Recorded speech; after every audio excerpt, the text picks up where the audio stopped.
Ia, whatalo whātu sa mo ilang mai mo mai nei tu lao le aso. Ia o le aso o le lota maiti nei a mātou i au kilani ni usila i le tausanga ni lua fe lua lima.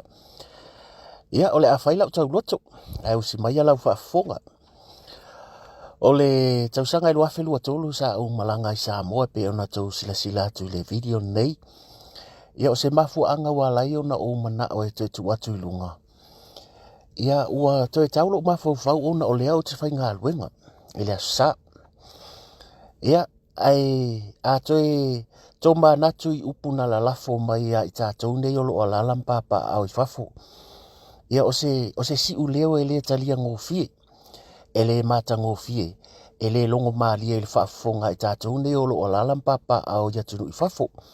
O na o tātou tautua tau apa ia pole tautua ai tau malele fo i e pe ona tātou whai atu nei atunu i fafo. O le mea moni lava. Ia e mana ia le ave sa o le upulea i tangata o lo o patino. Ia lea upu pe a wha pia au te iloa lea ia se sa mua o lalampapa au fafo. E le o tongi sana maa. Po fai fiso na sao i sa mua na i o lātou a inga. O le ata lea. O le ata o lo ufale i sa mua. O le mawhale i sa mua. Ia manatua foi o maua. Ia ua le aini ua whailangi furfola ngā mātua. Ia o lo iei lava le fale o le mātou a inga. Ai mo ila tau o lo a mai a pelsi u leo mātou e tataa. Ia e lea o ngā o na tala no atu i Samoa o na e leo te pia ni a mātou la funga po ni a mātou nupi wha. Ia o le mea moni lava. E whaisi te leo se leni o le lafo atu e le atu nu i Samoa. I tausanga malava. Pe la onto si lai fula o ngaluenga le. Ia na umale antu ufuar whale leisi so no fuai. Ia peta iane. Ia la apala le isi se no fai le lang o fa ko ngai so ke yo i folo fa o nga malako. Awai le isi au nga e pala i Samoa. Ia ale e ngofo ngi sila. Ale wingol fam talanga fo nei. O no le tūlanga o le tusi lima o se si u leo e le fia te le fa fonga a tupu mata mali o le atu o lo la lampapa au fafo.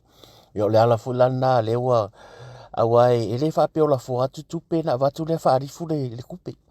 Le yo ngai vaku fa ka welkang si ma fa ka piliki fa ka suo fa ka ru vai mo ar ka muka yo tupe lava na lo alu tono te ma ai ngole tunu ia le sia nga nga tu atu lunga nei ata ono se show off ia ma na ia fo le tu atu la fo mai la upu ia o ma ko ka ia fa pe ala ka nga korko ainga ia silia le la fo sa o ka korko ainga nga ka o le losful lima nei o tau sanga fo yo sa wa unisila o le to tele o nisi o le atunu ua kai kosfu kai fastfood wa tai lima fo tau sanga o nisi ia o le mea mua lava le sa moa sa lo fafo e le mafai ona ngalo atu sa mo le fasino manga ia fa pela o le na la lafo le ala fo ile o le li o le vai sina e tapo inga le atunu ona sa fai lava si ma e fo yo sa no anga fo ile tele o tau sanga ia malala mbali mamalu le atunu fo mai le o nga ma tau tu pe malu o le lava e vatu fa nga e mata wa inga ia mo o ela le te meli so o mai ma e ko meni mai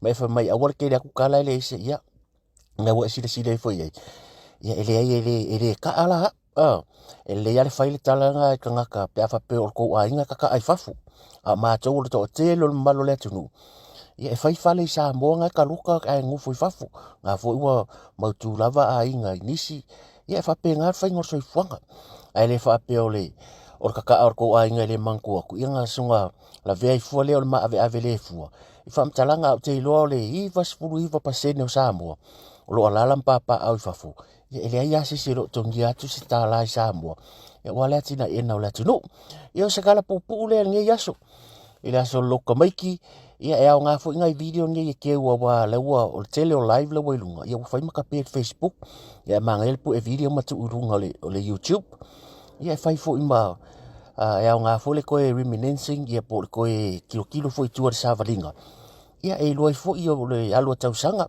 ia lua fe lua tolu le sa anga e toi Samoa ia pe ona sila mai ai ia so fo o tau matua ia e ola matua fa na so fo amene